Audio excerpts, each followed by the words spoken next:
আহলান সাহলান মাহে রামাদান। সাধুজন, আজকে আমরা পবিত্র রামাদান এবং সিয়াম নিয়ে বিশেষ এই ক্লাসে আপনাদের আরেকবার স্বাগত জানাচ্ছি।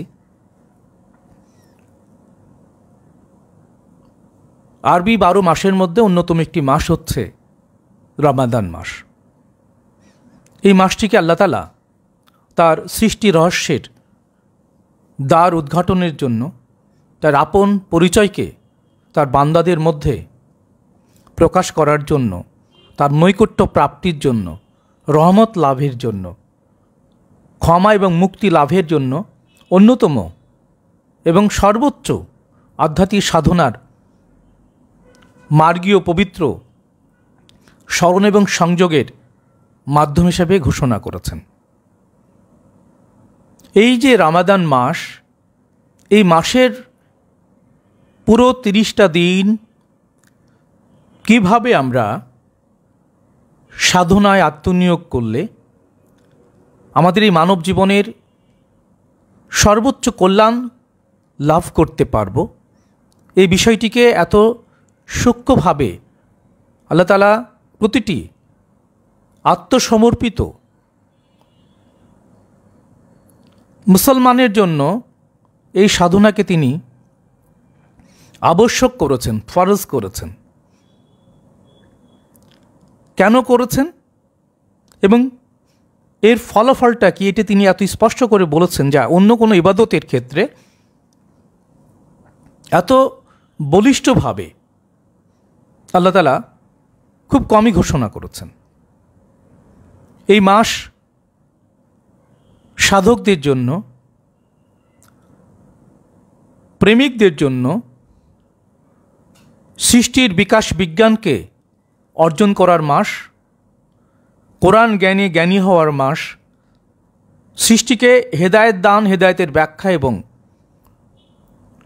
ভালো মন্দের মধ্যে প্রভেদ সৃষ্টিকারী জ্ঞান ফুরকান লাভের একটি মহিমান্বিত ঘোষণা রয়েছে। সারা পৃথিবীতেই যারা আমরা আল্লাহর দ্বীনের মধ্যে প্রবেশের চেষ্টা করেছি, বিশেষভাবে যারা তরিকান, যারা কোনো একজন আল্লাহ এবং রাসূলে পাক সাল্লাল্লাহু আলাইহি সাল্লামের নবুয়তের মাধ্যমে মওলা আলী ইবনে আবি তালিব আলাইহিস সালামের বেলায়েতকে যারা স্বীকার করেন, যারা মওলা হুসাইন আলাইহিস সালামের বিশ্বজনীন ইমামতকে যারা ধারণ করেন এবং কোনো একজন কামেল মুর্শেদের হাতে হাত দিয়ে প্রতিশ্রুতিবদ্ধ হয়ে যারা জীবনকে আল্লাহর পথে, মুক্তির পথে জীবনভর এগিয়ে নেবার জন্য সাধনায় আত্মনিয়োগ করেছেন, এই মাস তাদের জন্য সর্বোচ্চ প্রাপ্তির মাস। সাধুজন, আমরা এই মাসের মধ্যে যে সকল আনুষ্ঠানিকতা রয়েছে সেগুলো নিয়ে একটু কথা বলতে চাই। তার আগে এই সিয়াম আসলে কি, সিয়াম কাকে বলে, কেন এটি মানবাত্মার মুক্তির অন্যতম শ্রেষ্ঠতম একটি সাধনা, এটি নিয়ে আমরা একটু কথা বলতে চাই এবং এই আলোচনা পুরো রমজান মাস জুড়ে আমরা জারিও রাখতে চাই। কেননা নানানভাবে সৃষ্টি রহস্যের যে বিকাশ বিজ্ঞান, আল কিতাব বা আল কোরআন বা সহিফা বা ফুরকান, এর মধ্য দিয়ে আল্লাহ তাআলা 1,24,000 নবী, রাসূল, পীর, পয়গম্বর বা পরবর্তী সময়ে গাউস, কুতুব, এই সকল মহাত্মা মহাজনদের মাধ্যমে আল্লাহ তাআলা যে পায়গাম আমাদের মধ্যে আমাদের মুক্তির জন্য বিশ্বব্যাপী প্রেরণ করে চলেছেন, এই সকল পর্যায়ের সকল মহাজনদের সকল ধরনের সাধনার মধ্যে সর্বোচ্চ এই সাধনা হচ্ছে সিয়াম সাধনা। এটি শুধুমাত্র মুসলমান নামধারী আমরা যারা আছি বা যারা আমরা প্রিয়নবী মুহাম্মদুর রাসূলুল্লাহ সাল্লাল্লাহু আলাইহি সাল্লামের উম্মত, তাদের জন্যই নয়, বরং হযরত আদম আলাইহিস সালাতু ওয়াস সালাম থেকে শুরু করে অনন্তকাল ধরে যে সকল মহামানব মহাত্মা মহাজনী এই মানুষকে মুক্তির পবিত্র পয়গামের দিক নির্দেশনায় যারা সম্মানিত করবেন, কালে কালে যুগে যুগে সকল মহামানব, সেটি বৈদিক ধর্ম থেকে শুরু করে 104খানা কিতাবের মধ্যে এবং এ যাবৎ কাল পর্যন্ত মানুষ সত্যকে জানার জন্য যারা সর্বোচ্চ আত্মত্যাগী প্রত্যয়ে আত্ম অনুসন্ধানী জীবন দর্শনের মধ্যে যারা প্রবেশ করেছেন সকলের জন্যই এই সিয়াম একটি সরল এবং সর্বকালীন ইবাদত। আমরা পবিত্র কোরআনুল কারিমের আলোয় সিয়াম কি এটি একটু জানবো এবং এর ভেতরে যে আনুষ্ঠানিকতাগুলোর সাধারণ অর্থ কী। এরপরে আজকে আমরা বিশ্বের বিভিন্ন দর্শনে, ধর্মীয় দর্শনে সিয়ামের স্বাভাবিক সাধারণ ব্যবহারটি জানব। বিভিন্ন নবীর সিয়াম কি, কেমন করে তারা এই কাজটি করতে বলেছেন, এবং সর্বোপরি আমরা যারা পরিপূর্ণ জীবন দর্শনের আলোয় যারা মোহাম্মদ ইসলামের সাথে যুক্ত হয়েছি, পবিত্র কোরআনুল কারিমের আলোয় সর্বশেষ বৈজ্ঞানিক ব্যাখ্যায় সিয়ামকে আমরা জানার চেষ্টা করব। তো প্রথমে আমরা একটু আপনাদের জানাই যে আসলে সিয়াম শব্দটি কোন শব্দ, সিয়ামের সাথে অন্যান্য বিষয়টা কিভাবে জড়িত হয়ে আছে। যদিও আমরা একটু প্রথমেই বলে নিই যে আল্লাহ তাআলা মানব সৃষ্টি রহস্যের মধ্যে যতগুলো নবী রাসূলগণকে প্রেরণ করেছেন সকলেই আত্মসমর্পণজনিত জীবন দর্শন ইসলামই প্রচার করেছেন। কোনোটা আদমের ইসলাম, কোনোটা ঈসাই ইসলাম, কোনোটা মুসাই ইসলাম, কোনোটা ইব্রাহিমীয় ইসলাম, কোনোটা কৃষ্ণীয় ইসলাম, কোনোটা বৌদ্ধীয় ইসলাম। সকল জায়গায় মহামানবকেই জ্ঞানের কেন্দ্রে রেখে তার নির্দেশিত পথের মধ্য দিয়েই পরম লাসারিক বা অনন্ত সৃষ্টি রহস্যের যিনি মূলাধার তাকে জানা বা তার নৈকট্য লাভ বা তাকে উপলব্ধি করার জন্যই সকল মহামানবের জীবন আদর্শের মূল লক্ষ্য। অর্থাৎ আমাদের কোনো একজন মহামানব, কোনো একজন কামেল গুরুর কাছেই তার নির্দেশেই আমাদের এই আত্মমুক্তির জীবন সাধনায় আমাদেরকে সমর্পিত হতে হয়। বিধায় প্রতিটি নবী বা যে মহাসাধককে, যে মহা পবিত্র সত্তাকে যে ব্যক্তি যতটুকু অনুসরণ করেন সে ব্যক্তি তার উম্মত হয়ে যান। এবং কোরআনুল কারিমে এই কথাটিকে আল্লাহ তাআলা খুব চমৎকার করে বলছেন যে ইয়মা নাদু কুল্লা উনাসিম বি ইমামিহিম, অর্থাৎ প্রত্যেকটি মানুষকে তিনি তার ইমাম বা গুরু সহ ডাকবেন। এই ক্ষেত্রে আমরা এই মানব জীবনকে যেভাবে আমরা এগিয়ে নিতে চাই এবং যারা জ্ঞানী সত্তা তাদের জন্য মওলা আলী ইবনে আবি তালেব আলাইহিস সালামের সেই পবিত্র মহাজ্ঞান থেকে আমরা বারবার উচ্চারণ করতে চাই যে এই মানুষের জন্ম হয়েছে, আমরা উলঙ্গভাবে পৃথিবীতে আসি এবং যখন সারা জীবন যে যা উপার্জন করি শেষ পর্যন্ত যত অর্থেরই মালিক হই না কেন, যত সম্পদেরই মালিক হই না কেন, আমরা আসলে এক টুকরো কাফন গায়ে জড়িয়ে বিদায় নিই। অর্থাৎ উলঙ্গ হয়ে এসে এক টুকরো কাফনের জন্য আমাদেরকে সারা জীবন ধরে আমরা আসলে যেভাবে এই মানব জীবনের প্রকৃত সত্য থেকে বিচ্যুত হয়ে যেভাবে আমরা বস্তুগত মিথ্যার পিছনে, দুনিয়ার পিছনে, তাগুদের পেছনে, শিরিকের পিছনে দৌড়াই, সেটি আমাদের অজ্ঞতারই পরিচয় বহন করে। বিধায় এই মানব জীবন কোথা থেকে শুরু হলো এবং আমরা এই জীবনে এসে কিভাবে জীবনটাকে অতিবাহিত করব এবং মৃত্যুর পরে কোথায় গিয়ে দাঁড়াবো, এই তিনটি প্রশ্নের উত্তর যদি কেউ এই জীবনভর সমস্ত কর্মকাণ্ডের মধ্য দিয়ে যদি তারা জানতে না পারেন, সে যত বড়ই মোল্লা, মৌলবী, মুহাদ্দিস, কারি, আল্লামা, ডক্টরেট, প্রকৌশলী, ডাক্তার, যাই হন না কেন, তার জীবন পরিপূর্ণভাবে ব্যর্থ।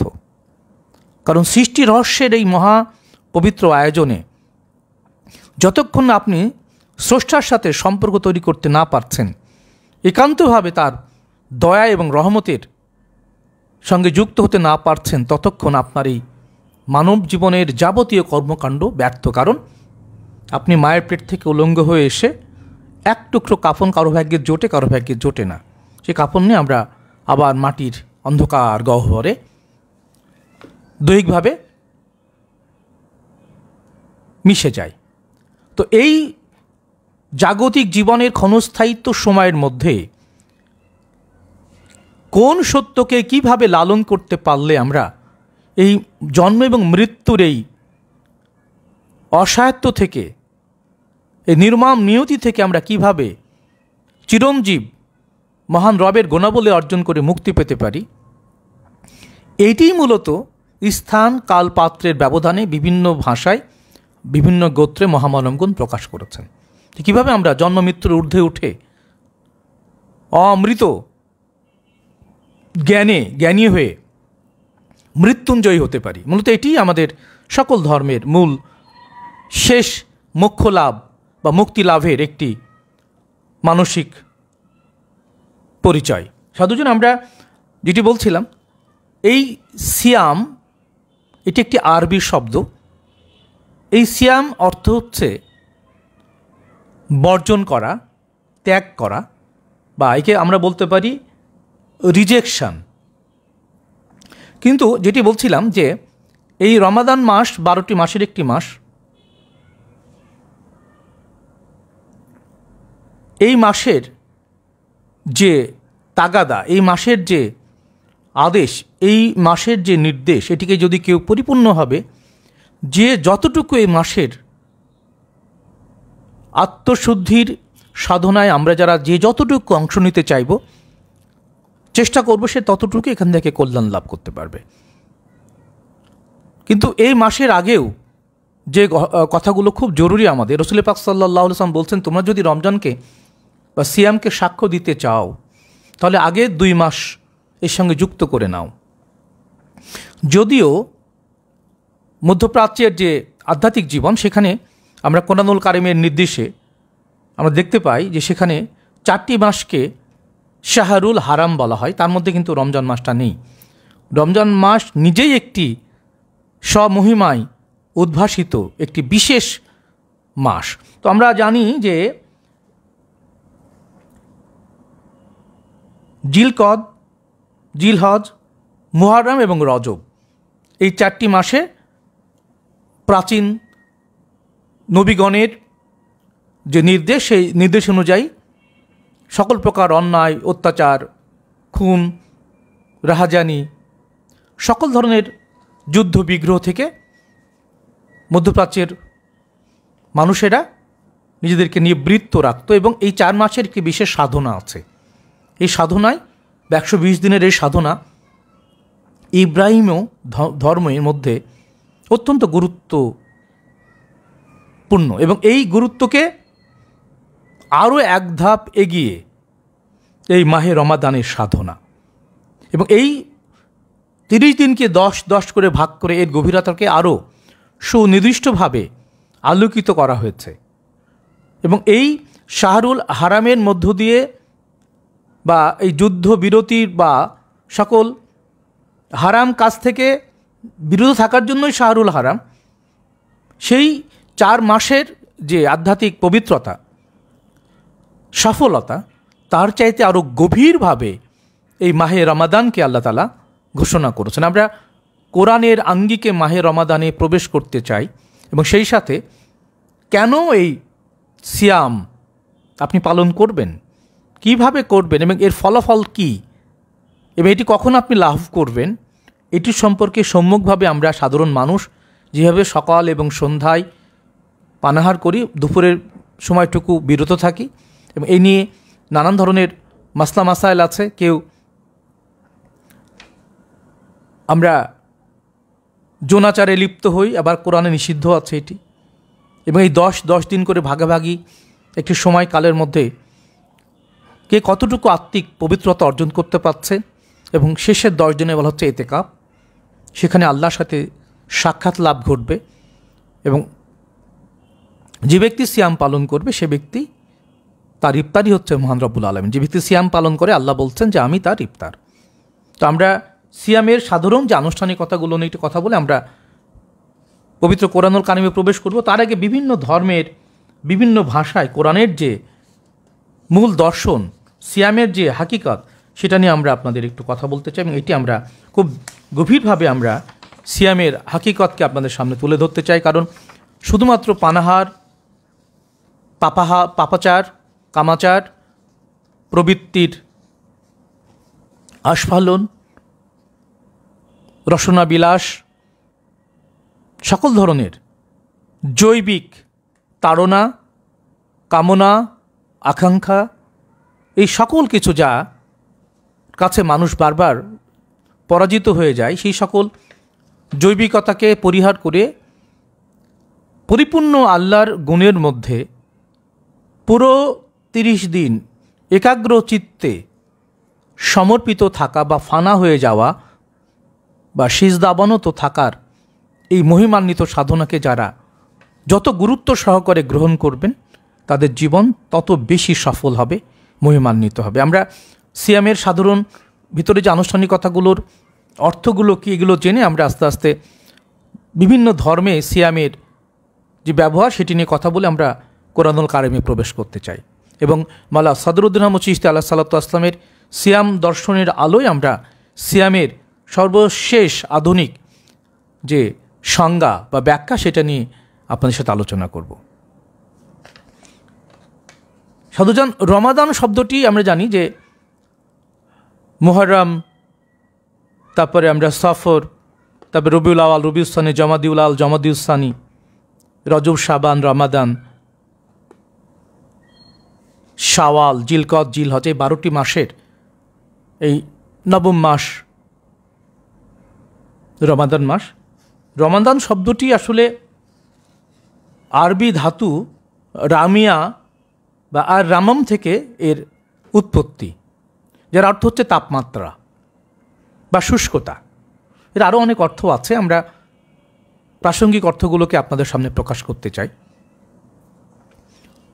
তো এই রমাদান শব্দটি আরবি ধাতু আর রামম থেকে গ্রহণ করা হয়েছে, যার অর্থ হচ্ছে তাপমাত্রা বা শুষ্কতা।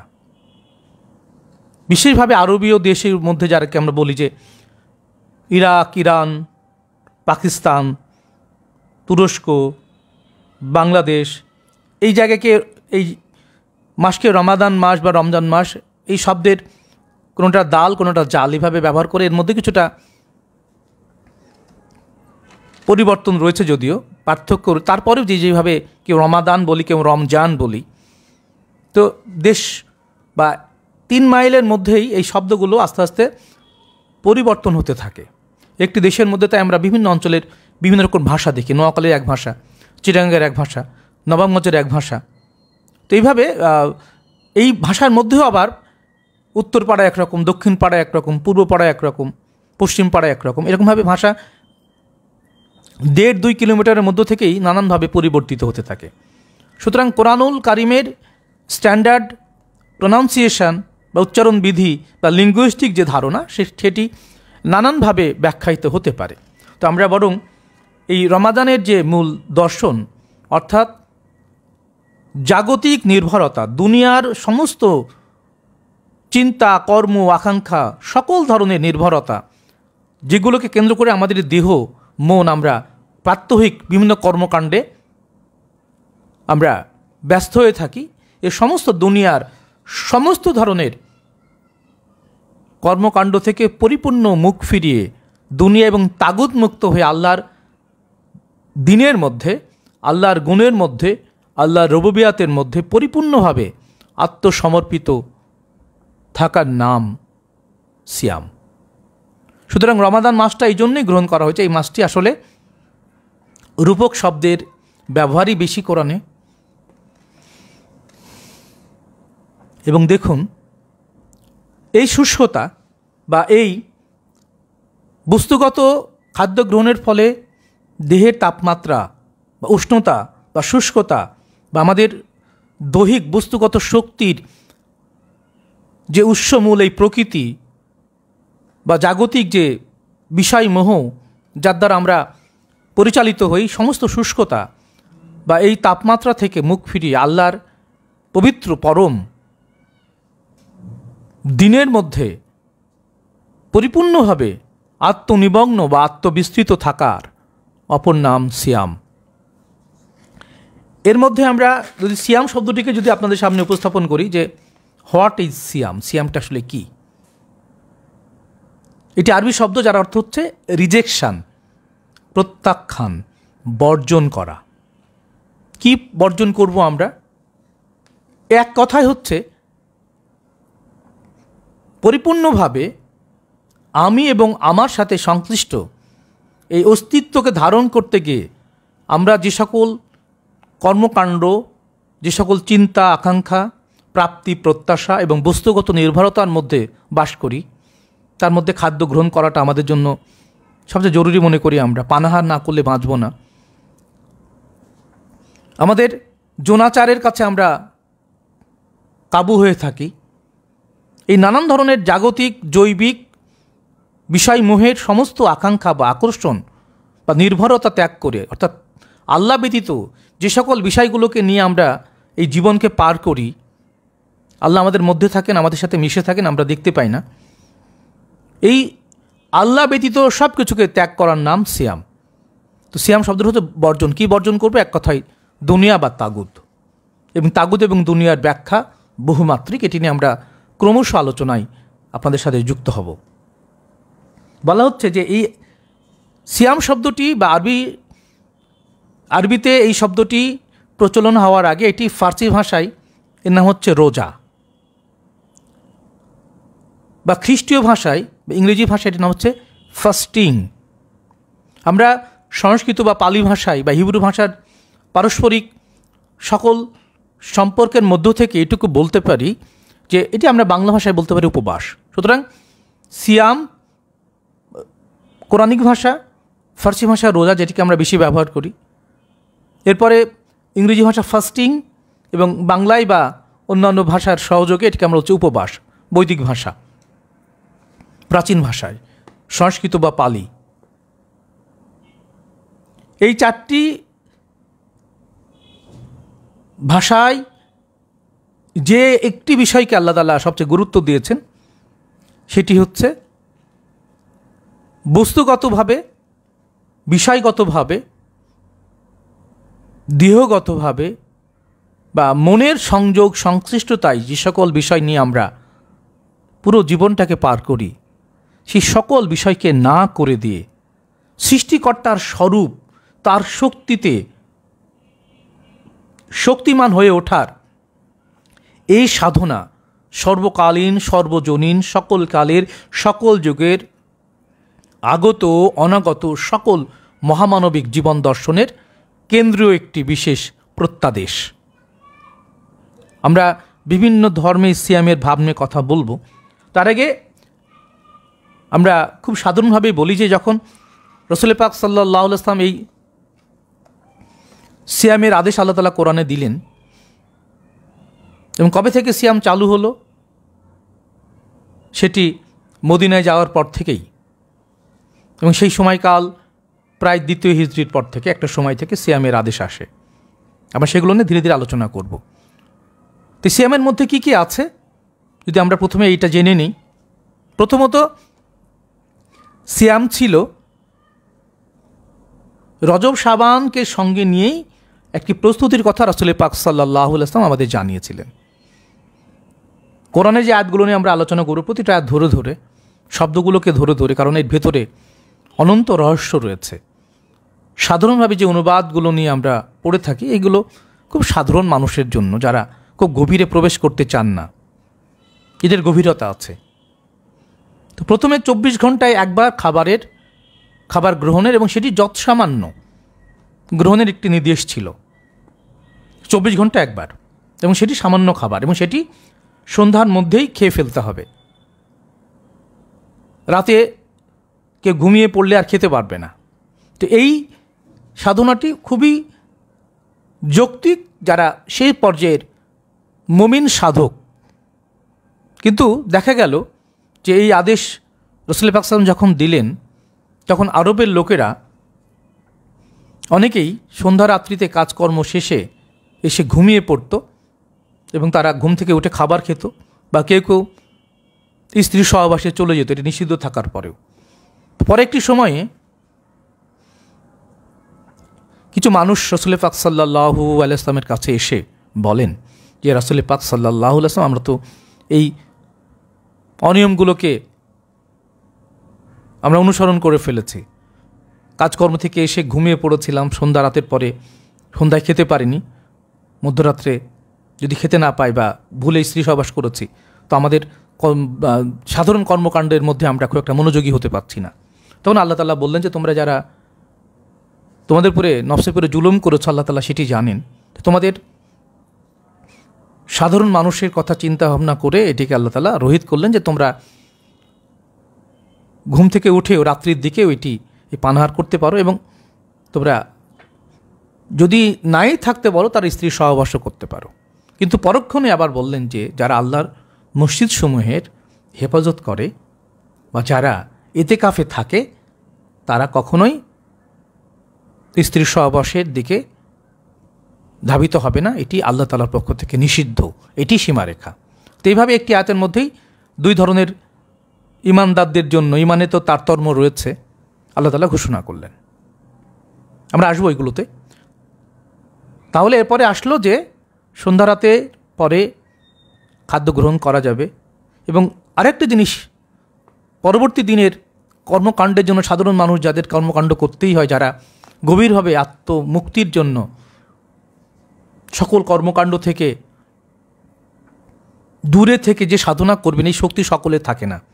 আমরা প্রাসঙ্গিক দীর্ঘদিন ধরে এইটি নিয়ে কাজ করা হলেও আমরা এবার বোধহয় দুজনকে বসাতে পারবো 10 দিনের জন্য, কিন্তু মানুষ চোখ বন্ধ করে এই যে বসা বা এই যে হেরা গোহার ধ্যান, যেটি নিয়ে আমরা দীর্ঘদিন কাজ করছি, 1 ঘন্টা 2 ঘন্টা 3 ঘন্টা পর্যন্ত মানুষকে ধরে রাখা যায়, পরবর্তী আর মানুষ এটার প্রতি অতটা মনোযোগী হতে পারে না, সব পালিয়ে বেড়ায়। এটি অনেক বড় ধরনের আত্মিক সহযোগ। সুতরাং পুরো 30 দিন একই নাগারে একটি ভাবের মধ্যে নিরন্তরভাবে মানসিক ভ্রমণ এত সহজ নয়। সকাল সন্ধ্যায় খাদ্য গ্রহণ করা অনেকেই করতে, শিশুরাও করতে পারে, কিন্তু এইটি উদ্দেশ্য শুধুমাত্র পানাহার বা পাপাচার থেকে নিজেকে নিবৃত্ত রাখা নয়। এর মূল লক্ষ্যই হচ্ছে আল্লাহর সাথে সাক্ষাৎ লাভ করা, এবং এর আগে পিছিয়ে দীর্ঘ সাধনার প্রয়োজন। যেভাবে আমরা মুসলমান বলে দাবি করি, সেখানে আমরা জন্মগতভাবেই যারা হিন্দু তারা মন্দিরে যায়, খ্রিস্টানরা গির্জায় যায়, আমরা মুসলমানরা মসজিদে দৌড়াই, বড় হই, আমরা সালাত আদায় করি, রমাদানের সিয়াম পালন করি, টাকা থাকলে হজে যাই, টাকা থাকলে কোরবানি দিই, নানান ধরনের কর্মকাণ্ডে আমরা বলি আমরা মুসলমান। সেই জীবনে দাড়ি টুপি জুব্বা পরে আমি খাঁটি মুসলমানের পোশাকে মুসলমান সাজি, কিন্তু কোরআন বলছে না, এই ব্যক্তি মুসলমানই হয়নি। অর্থাৎ ইসলাম গ্রহণ করার যে আনুষ্ঠানিকতা, যেটি মৌলিক অর্থে কোনো একজন ইমামের নেতৃত্বে যেমন সালাত আদায় করতে হয়, ইমামের নেতৃত্বে ইমান আনতে হয়, এই ইমাম আপনার মৃত্যুর পরেও আপনার পক্ষ থেকে আল্লাহ তাআলা তাকে ডাকবেন, এটি কোরআনের নির্দেশ। কিন্তু যাকে আমরা বলি বায়াত, তওবা করে বায়াত গ্রহণ করে, কালিমা গ্রহণ করে, জিহাদ করে, জাকাত দিয়ে, সিয়ামে উত্তীর্ণ হলে সালাত, হজ এবং কোরবানি, এগুলো খুব পারস্পরিকভাবে ঘনিষ্ঠভাবে একটির সাথে আরেকটি ওতপ্রোতভাবে জড়িত আধ্যাত্মিক সাধনার এক একটি স্তর। আমাদের সমাজে এগুলোকে এভাবে আলোচনা করা হয় না, বা এগুলো নিয়ে অতটা গভীরভাবে আমরা নিজেরাও গুরুত্ব দিই না, বিধায় আমরা যে যার মতো করে ধর্মকে নিজের মতো করে বানিয়ে নিয়েছি। যাই হোক, তো যারা পরবর্তী দিনে কাজে কর্মে শক্তি লাভের জন্য শক্তি হারিয়ে ফেলছে মনে করছে, যদিও এই ব্যাপারটি এরকম নয়। সিয়াম পালন করলে সার্বক্ষণিক শ্বাস প্রশ্বাস এবং দরুদের মধ্যে থেকে গভীর আত্মসংযমের মধ্যে সিয়ামের গভীরে সাধনায় গেলে আল্লাহর পক্ষ থেকে যে খাদ্যটা আসে তার নাম মান্না সালোয়া, সে খাদ্য গ্রহণটাই আসলে ইফতার। যাই হোক, রবের পক্ষ থেকে। তো সেটি যে সাধারণ মানুষ না বোঝার কারণে তারা যখন দুর্বলতা অনুভব করলো, রাসূল পাক সাল্লাল্লাহু আলাইহি ওয়াসাল্লাম বললেন যে তোমাদের জন্য আরেকটি কল্যাণ, সাহারির ব্যবস্থা করলেন। তাহলে প্রথমে 24 ঘন্টায় একবেলা সামান্য খাদ্য গ্রহণের জায়গায় এবার 3 বেলা হলো, অর্থাৎ সন্ধ্যার দিকে, মধ্যরাত্রে এবং ভোররাত্রে। এটি গেল 10 দিনের একটি সাধারণ নিয়ম। তারপরে 10 দিন, যেটি রহমত বলি আমরা, পরবর্তী 10 দিনকে বলা হচ্ছে যেটি মৌলিক সাধনের জায়গা। সেখানে প্রথমে 24 ঘন্টায় একবার সামান্য খাদ্য গ্রহণ, দ্বিতীয় 10 দিন 72 ঘন্টা পর পর, তাকে বলা হয় বেসাল। রাসূল পাক সাল্লাল্লাহু আলাইহি ওয়াসাল্লাম বেসাল করেছেন, তিনি দেখানোর জন্যই অনেক কিছু করেছেন, যেগুলো আমরা অনেকেই এখন অস্বীকার করি। এই বেসাল 72 ঘন্টায় একবার সামান্য খাদ্য গ্রহণ, অর্থাৎ খাদ্য পানীয়, তৃষ্ণা, ক্ষুধা, কামনা, বাসনা, যাতনা, সকল অস্থিরতা থেকে আল্লাহ রব্বুল আলামিনের অতিথি হয়ে বিশেষভাবে তার পক্ষ থেকে সমাদৃত হওয়ার জন্য এই যে আত্মদর্শনের এই পবিত্র সাধনা, এটি আমরা অধিকাংশ মানুষই এখন প্রায় বিস্তৃত। সুতরাং বেসাল 72 ঘন্টা পর পর সামান্য খাদ্য গ্রহণ রাসূল পাক সাল্লাল্লাহু আলাইহি ওয়াসাল্লামের সময় ছিল। এখন আশা করছি যে বাংলাদেশের কোনো মোল্লারা এই বেসাল নিয়ে কোনো দিন কোনো কথা বলেন না, মাওলা সদরুদ্দিন আহমদ চিশতি আলাইহিস সালাতু ওয়াস সালাম এই বিষয়টি তার সিয়াম দর্শনের মধ্যে রেখেছেন। আমরা এটা নিয়েও খুব ধীরে বিস্তারিতভাবে কথা বলবো, কারণ এটি মানব জীবনের শ্রেষ্ঠতম সাধনা, এটিকে আমাদের বুঝে নিতেই হবে। সুতরাং এই বেসাল 72 ঘন্টা পরপর সামান্য খাদ্য গ্রহণ, এটিকেও আমরা এখন অধিকাংশ ক্ষেত্রে আমরা 200 কোটি মুসলমান, 58টি দেশ, খাঁটি মুমিন ব্যতীত কেউ এই 24 ঘন্টা পর 72 ঘন্টা পরপর খাদ্য গ্রহণের এই অনুশীলনটা হয়তো করি না। অনেকেই হয়তো অবশ্যই করি, কারণ যারা রাসূল পাক সাল্লাল্লাহু আলাইহি ওয়াসাল্লামের এই সত্যকে জানেন তারা এটা করেন। এর পরে কি হলো? রহমত, মাগফিরাত, ক্ষমা, তারপরে হচ্ছে শেষের 10 দিন, 24 ঘন্টা নয়, 10 দিনে সে একবার খাবে কি খাবে না, এইরকম অনিশ্চয়তার মধ্যে সে গভীরভাবে কথা বন্ধ থাকতে হবে, খাদ্য গ্রহণ বন্ধ, নির্জনতায় নিবিড়ভাবে আত্মনিবেদন এবং আত্মসমাহিত হতে হবে রবের গুণের মধ্যে, নামের মধ্যে, দরুদের মধ্যে, ধ্যানের মধ্যে। এই 10 দিনকে বলা হচ্ছে একান্ত নির্জনে রবের সাক্ষাৎ লাভের প্রত্যাশা নিয়ে নিজেকে লাব্বাইক আল্লাহুম্মা লাব্বাইক করে রাখা। এর নাম হচ্ছে এতেকাফ।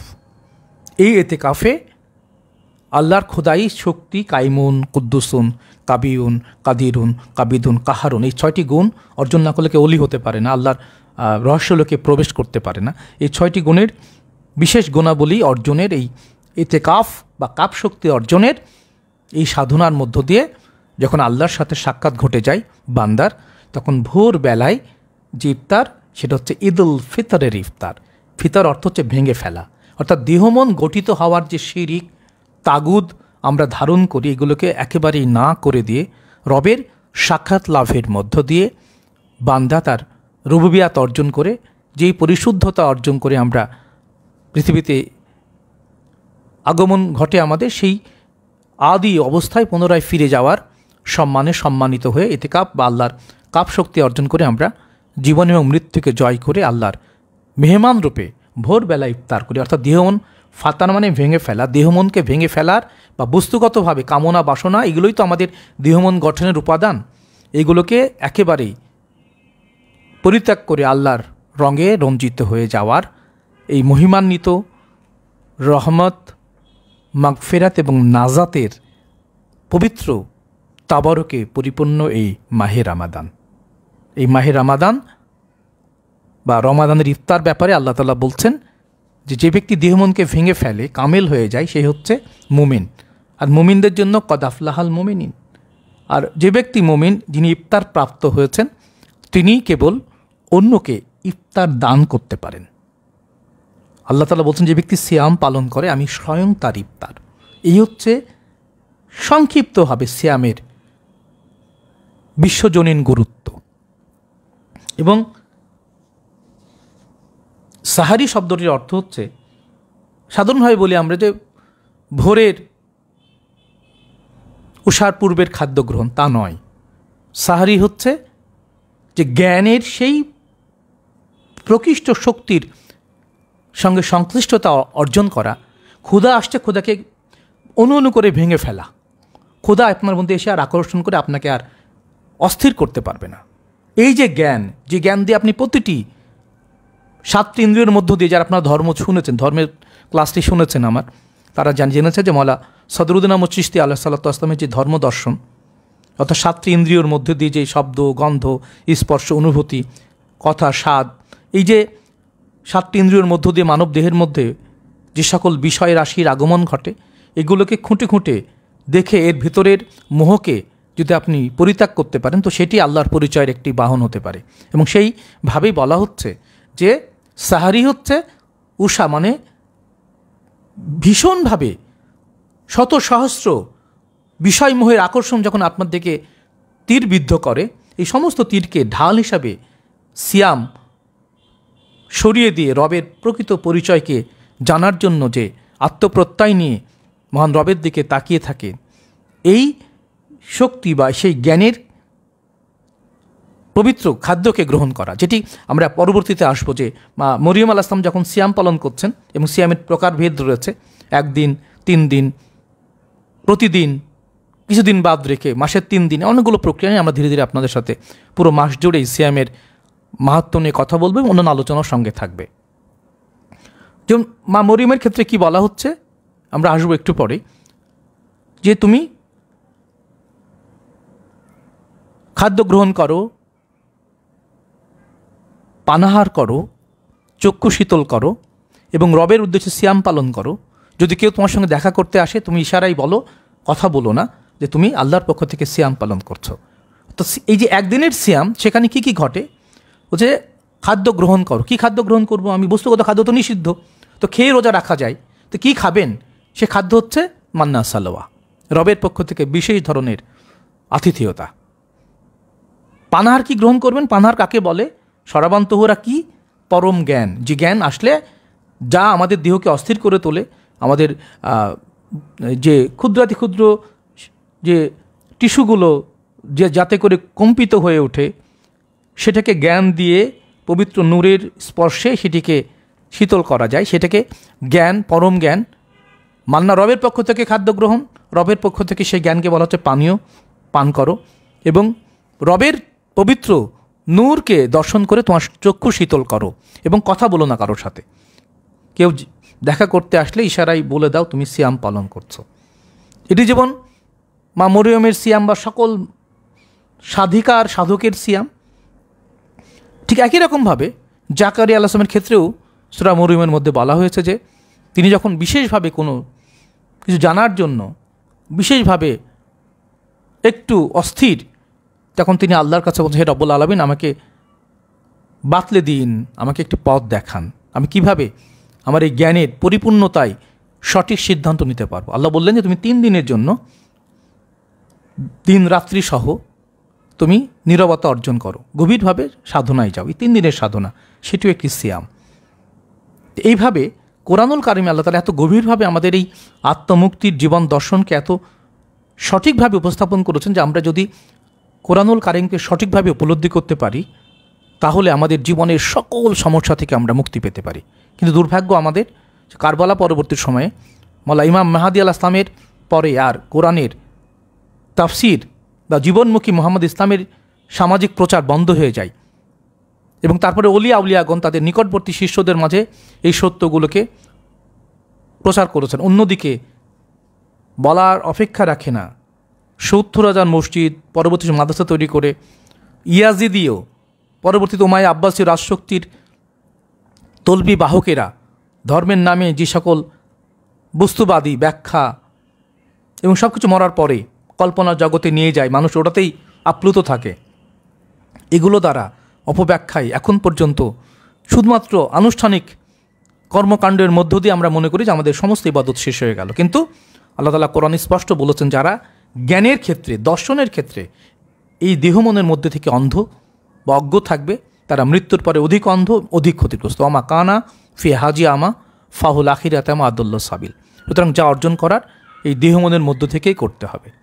এবং সেই সুবাদে সাহারি বা উষার পূর্বের বা অর্থাৎ জ্ঞান আসার পূর্বের যে প্রজ্ঞা, সেই প্রজ্ঞাকে ধারণ করার যে পবিত্রতা, সেটাকে সাহারি বলে। শুধু বস্তুগত খাবার তো আমরা খাই। এরপরে আছে হচ্ছে তারাবি। এটি একটি গুরুত্বপূর্ণ বিষয়টি নিয়ে আমরা আলাদা করে ক্লাস নিতে চাই। তারাবি শব্দের অর্থ হচ্ছে ধীর স্থির।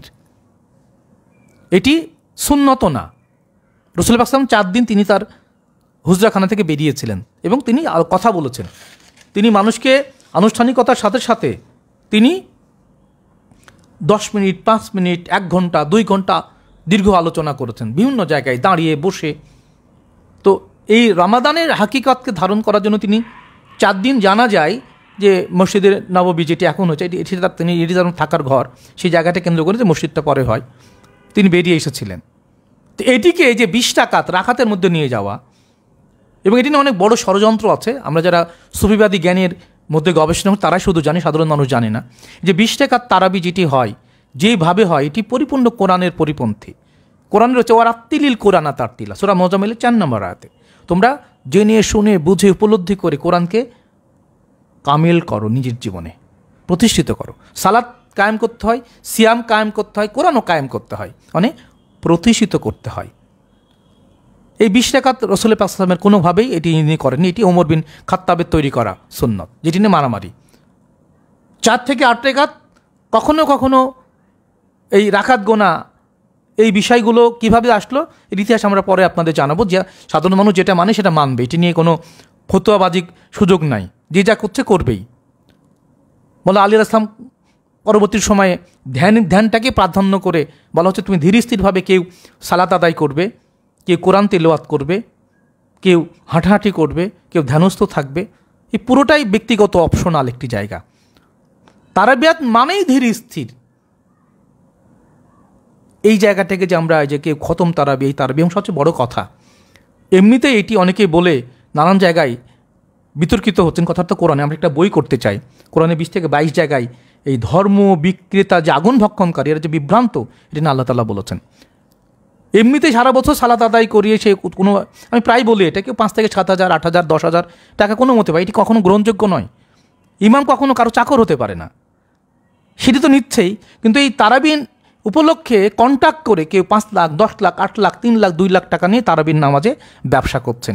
এটার কোনো আদর্শিক কোরআনিক কোনো ভিত্তি নাই, কিন্তু এটিকে আমরা ধর্ম বানিয়ে ফেলেছি। বললেও কেউ শুনবে না, কারণ যারা ধর্ম ব্যবসায়ী আগুন ভক্ষণ করে এরা ওদের মতোই, ওদের সংখ্যাগরিষ্ঠতা আছে, ওরা এটা নিয়ে ফতোয়াবাজি করে। কিন্তু কোরআন পড়ে দেখেন, এই তারাবিয়াত অর্থ হচ্ছে ধীর স্থির। এবং সাধকদের জন্য রাত্রে ঘুম নাই। সামান্য একটু দরুদ জিকিরের মধ্যে গিয়ে ধ্যানে গেলেই সেই মানসিক পবিত্রতা আসে। কোরআনে আছে যে মধ্যরাতের ইবাদত, প্রথম প্রহরের ইবাদত, শেষ রাতের ইবাদত, তাহাজ্জুদ, এগুলো স্তরে স্তরে মুমিন সাধকদের জন্য, আমানু সাধকদের জন্য সবচেয়ে বড় রবের পক্ষ থেকে তবারক। কিন্তু সেগুলোকে আমরা অনেক কিছু আমরা জানি না বা মানি না। বা আমরা যা মানি যে 300 বছর ইমাম মাহদী আলাইহিস সালামের রহস্যময় জীবনের পরে প্রকাশ্যে আর ইসলামের মূলধারার আহলে বাইত আলাইহিসসালাতু ওয়াসসালামের জীবন আদর্শিক কোরআনের তফসির আমরা আর পৃথিবীর কোথাও শুনতে পাইনি। পরবর্তী সময়ে কামিল ওলিগণ তাদের নিকটবর্তী শিষ্যদের মধ্যে এই হাকিকতকে প্রচার করে গেছেন। এবং পরবর্তী সময়ে যত মাদ্রাসা তৈরি করা হয়েছে সবগুলোই ইয়াজিদিদের, উমাইয়া আব্বাসের আসশক্তির অপব্যাখ্যাকে বহুলভাবে প্রচার করা। এবং 300 হিজরির পরে প্রায় এই মিথ্যা হাদিস নিয়ে এসে এখন কোরআন থেকে দূরে সরে হাদিস নিয়ে আমরা মারামারি করছি। সুতরাং সত্য এতটাই কঠিন, এতটাই বস্তুনিষ্ঠ যে সেটি পালন করতে গেলে আপনাকে সব ফেলে দিয়ে কোরআনুল কারিমের কাছেই আসতে হবে। আল্লাহ এখানে সূক্ষ্মাতি সূক্ষ্ম হবে প্রতিটি কর্মকাণ্ডকে এগিয়ে নিতে কোরআনুল কারিমকেই বিস্তারিত বর্ণনার আধার হিসাবে আল্লাহ তাআলা একাধিক জায়গায় ঘোষণা করেছেন, সহজ করেছেন কোরআনকে। এমন কিছু নাই যে কোরআনে উল্লেখ করেননি। একটি জায়গায় শুধু বলেছেন তোমরা যদি আরও কোনো বিষয়ে তোমাদের জানার আগ্রহ থাকে তবে তোমরা জাকেরিনদেরকে, জিকিরকারীদের কাছ থেকে জেনে নাও। তা কোনো তথাকথিত আলেম ওলামা বা মুহাদ্দিস যারা ধর্ম ব্যবসায়ী এদের কাছে যেতে বলেননি। তো এটি নিয়ে আমরা ক্রমশই আলোচনায় যুক্ত হতে চাই নিরপেক্ষভাবে। তবে এই যে সিয়াম, এই তারাবি অর্থ হচ্ছে ধীর স্থির। আপনি হাঁটতে পারেন, শরীর ভারী হয়ে গেলে আপনি শুয়ে থেকে তাসবিহ পড়তে পারেন, সালাত আদায় করতে পারেন। রাকাত গোনা কী হবে? রাকাত দিয়ে কী হয়? কয় রাকাত পড়লে আল্লাহর সঙ্গে দেখা হবে আল্লাহ কোনোদিন বলেছে? বলেননি। সুতরাং যারা এইভাবে নির্দিষ্ট করে নিয়েছেন তারা নিক, যে যার মতো করে তাই করবে। কেউ ধ্যানে পুরো রাত জুড়েই চষে, কেউ সিজদায় কাটিয়ে দেবেন, কেউ রুকুতে কাটিয়ে দেবেন। এটি সাধকদের ব্যক্তিগত পবিত্রতার প্রকাশ। সুতরাং তারাবি অর্থ ধীর স্থির। এবং যেভাবে আমরা দ্রুত পঠনের মধ্য দিয়ে কোরআনকে যেভাবে আমরা পাঠ করি, এটি কোরআন এবং তারাবির সাথে কোনোভাবেই যায় না। খতম তারাবি, সূরা তারাবি, তারাবি শব্দটাই তো ধীর স্থির। এখানে আপনি কোনোদিনই এই যেভাবে আমরা পালন করে আছি বা নানান ধরনের মানে এই বিষয় নিয়ে তর্ক বিতর্ক আছে, যাক যে যার মতো করছে করবেই। বরং আমরা যারা সুফি ধারণায়, যারা আমরা ধ্যানস্থ হওয়ার বিষয়টাকে, জিকির এবং দরুদকে বেশি প্রাধান্য দেই, মুর্শেদ প্রেমিক জীবন আদর্শ যাদের মুক্তির উসিল, তাদের কাছে বিষয়গুলো অতটা, যারা সাধারণ মানুষ তাদের সাথে যারা গভীরভাবে আল্লাহর সাক্ষাৎ লাভের প্রত্যাশা নিয়েই যারা আমরা জীবন যাপন করি। যেমন প্রসঙ্গত আজকে কথা হচ্ছিল, কোরআনের মধ্যে রয়েছে যে আল্লাহ ছাড়া কোনো আশ্রয় নাই, কিন্তু কারো কারো কাছে জান্নাতই আশ্রয়।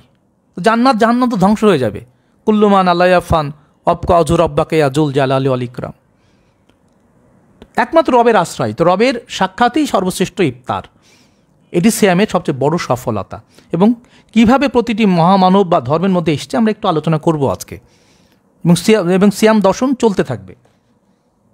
এই ইফতার অর্থ ফাতারা, দেহমনকে ভেঙে ফেলা, অর্থাৎ আমি আর জন্মের মধ্যে আর ইল্লিন বা সিজ্জিনে আমি আর থাকতে চাই না, আমি রবের পরম আতিথেয়তায় তার মাকামে মাহমুদায় আমার একটা অবস্থান আছে, সেখানে আমরা যেতে চাই। এবং উম্মতে মোহাম্মদী হয়ে উঠলেই কেবল আমরা মাকামে মাহমুদায় যাওয়ার যোগ্যতা লাভ করি। কিন্তু এই মাকামে মাহমুদা নিয়েও ওই অভিশপ্ত ইয়াজিদিরা রসুল পাক সাল্লামকে মাকামে মাহমুদায় পাঠানোর জন্য আল্লাহকে রিমাইন্ডার দেয়, হে আল্লাহ এই পরিপূর্ণ আহ্বান এবং এই নামাজে তুমিই প্রভু, হযরত মুহাম্মদুর রাসূলুল্লাহ সাল্লাল্লাহু আলাইহি ওয়াসাল্লামকে দান করো মহান মর্যাদা, মাকামে মাহমুদা বেহেশতের সর্বোচ্চ প্রশংসিত স্থানে তুমি তাকে অধিষ্ঠিত করো। এটা সম্পূর্ণ ভুল এবং ইয়াজিদীয় ষড়যন্ত্র। কারণ মাকামে মাহমুদা আমি যাব, রসুল পাক সাল্লামের নামেই তো সেই জায়গাটার নাম মাকামে মাহমুদা, প্রশংসিত স্তর, সেখানে তার উম্মত যাবে। তিনি কেন যাবেন? তিনি তো সব কিছুর মালিক, তিনি তো আদি অনন্ত সত্য, তাকে আমরা পাঠাচ্ছি এবং আল্লাহকে রিমাইন্ডার দিচ্ছে আমাদের মতো পাপী বান্দারা, হে আল্লাহ তুমি তাকে অধিষ্ঠিত, নিশ্চয় তুমি ভঙ্গ করো অঙ্গীকার। আল্লাহ অঙ্গীকার ভঙ্গ করে আল্লাহকে আপনি শাসানোর যোগ্যতা রাখেন।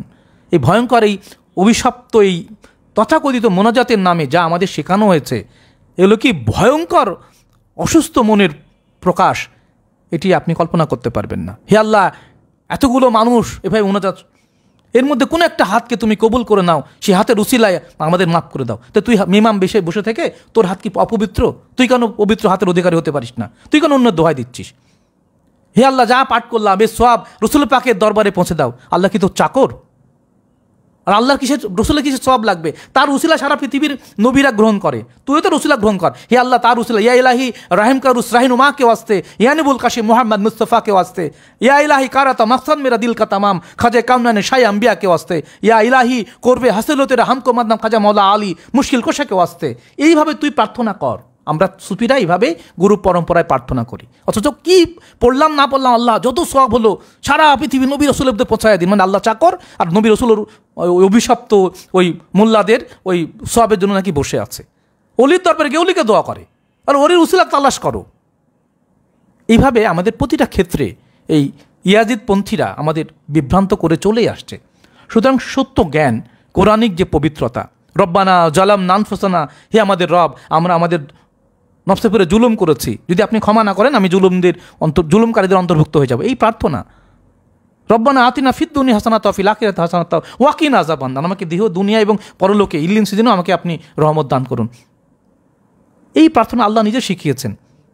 অথচ আমরা এই যে কোরআনের উপরে কর্তৃত্ব খাটিয়ে ধর্মের নামে যে অপধর্ম 15 বছর ধরে চালাচ্ছি, শুধুমাত্র কামেল মুমিন ব্যতীত এই অপবিত্র এই অভিশপ্ত এই রাজকীয় উমাইয়া আব্বাসীয় এই চক্রান্ত থেকে আমরা কেউই মুক্ত নই।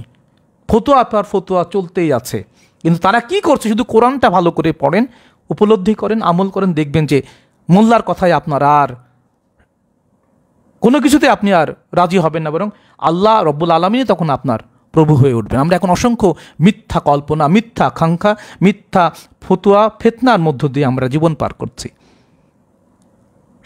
আমরা প্রায় বলি, এটি আজকেও মূল ভূমিকায় বলেই নিই, যে সারা পৃথিবীতে রমজান মাস উপলক্ষে সাধকদের জন্য, সাধারণ মানুষের জন্য জিনিসপত্রের দাম কমিয়ে দেওয়া হয়,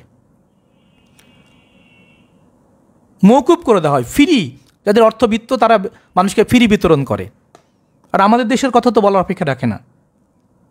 অভিশপ্তরা ধর্মের নামে ওলি আল্লাহর প্রায় 2 শতাধিক মাজারকে ভাঙছে, এখনও ভাঙছে। এবং এই অভিশপ্তরা নানানভাবে সব কথা বলে, কিন্তু ঘুষ সুদ নিয়ে কথা বলে না। এবং এই আমাদের দেশের তথাকথিত ব্যবসায়িকেরা অন্য 11 মাস তো চুরি করে, এই রমজান মাসে আবার ডাকাতি করে, ডবল দাম, ডবল কিছু। এই নানানভাবে আমরা বিভ্রান্ত এবং বিকৃত চিন্তা নিয়ে আমরা আমাদের জীবন পার করছি। সুতরাং সত্যকে আঁকড়ে ধরে মহান রব্বুল আলামিনের যে নির্দেশ, যেটি কোরআনুল কারিমের মধ্যে আপনি পাবেন, যদিও শাব্দিক নানান ব্যত্যয় আছে, প্রকৃত অনুবাদ আমরা খুবই কম খুঁজে পাই, যে যার মতো অনুবাদ করে কোরআনকে ফেলে রাখছে। সুতরাং সত্যকে জানার দায় আপনার নিজের। মহান রব্বুল আলামিনের কাছে যদি আপনি প্রার্থনা করেন, আল্লাহ শেখানো প্রার্থনা, রব্বি জিদনিল মা, হে প্রভু আমাকে জ্ঞান দান করুন, সেই জ্ঞান যদি আপনি লাভ করতে পারেন, যদি মনে করতে পারেন যে হাসবুন আল্লাহ ওয়া নি'মাল ওয়াকিল, আমার রব আমার প্রভু, আপনি আমার জীবনের শ্রেষ্ঠতম কর্মবিধায়ক, হাসবুন আল্লাহ নিমাল ওয়াকিল, নিমাল মাওলা নিমান নাসির। আপনি আমার কত সর্বোচ্চ প্রেমময় বন্ধু এবং সর্বোচ্চ সাহায্যকারী। সেই সত্তাকে ধারণ করে তার সাক্ষাৎ লাভের সারা জীবন আল্লাহকে ডাকলেন, সারা জীবন মসজিদে গেলেন, কিন্তু কোনোদিন বলেননি কেন যে আল্লাহ আমি আপনাকে দেখতে চাই? আল্লাহর কাছে যাই চান, আল্লাহ খুশি নয়। আল্লাহ দিতেই পারে, এগুলো বস্তু ধ্বংস হয়ে যাবে, কিন্তু যা চেলে ধ্বংস হবে না সেটা হচ্ছে রবের চেহারা। কুল্লু মান আলাইয়া ফান অজু রব্বাকাইয়া জুল জালালি অল ইকরাম, সব ধ্বংস হয়ে যাবে without the face of your Lord. সেই রবের রুবুবিয়াত, তার চেহারা লাভই হচ্ছে মুমিনদের জন্য, সুফিদের জন্য একমাত্র তালাশের বিষয়, সাধনার বিষয়। আর সেটি মাহে রমাদানের শেষের 10 দিনের ইতিকাফের মধ্যে লাইলাতুল কদরে আল্লাহ তাআলা সেটি দান করেন। আমরা প্রসঙ্গ নিয়ে ধীরে ধীরে আপনার দিকে আগাই। তো এই হচ্ছে তারাবি, ধীর স্থির হওয়া। আর ইফতার হচ্ছে নিয়মনকে ভেঙে ফেলা, সমস্ত অস্থিরতা, সমস্ত নির্ভরতাকে ত্যাগ করা, এবং শেষে ইতিকাফে গিয়ে আল্লাহর পরিচয়, আল্লাহর সাক্ষাৎ লাভের মধ্য দিয়ে সমস্ত আবিলতা, বস্তুগত নির্ভরতা, জন্ম মৃত্যুর এই মহা চক্রকে ভেদ করে রবের পবিত্র আতিথেয়তায় চিরঞ্জীব হায়ুল কায়ুম এর অধিকারী হয়ে মাকামে মাহমুদাই রাসূল পাক সাল্লাল্লাহু আলাইহি ওয়াসাল্লামের জ্ঞান রাজ্যে প্রবেশ করা।